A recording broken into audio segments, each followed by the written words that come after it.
Yesterday, I had a very typical day in the life of a real estate investor. I got up and met a couple investors that I work with and that work for me.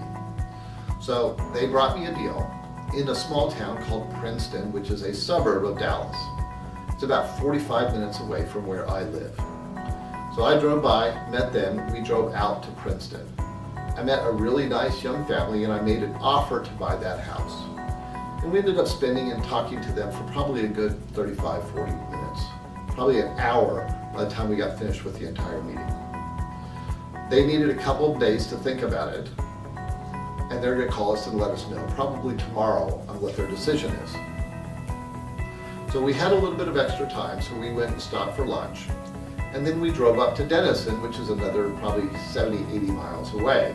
And Denison is right up on the north of the border between Texas and Oklahoma. From there, we met another lady and we looked at a house right next to another house that I bought, rehabbed, and recently sold.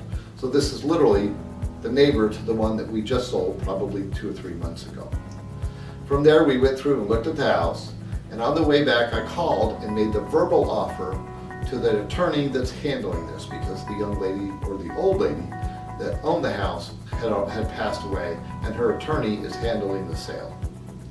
So I called and talked to her, understood what that deal was, and I made the verbal offer to buy the house with cash with her. And then I had to turn around and drive about 100 miles back to Dallas. By the time I got back, it was about 3:30 or 4 o'clock. I had an hour at home to eat some dinner, rest for a minute, and turn around and leave for my next appointment. That is a typical day in the life of an investor.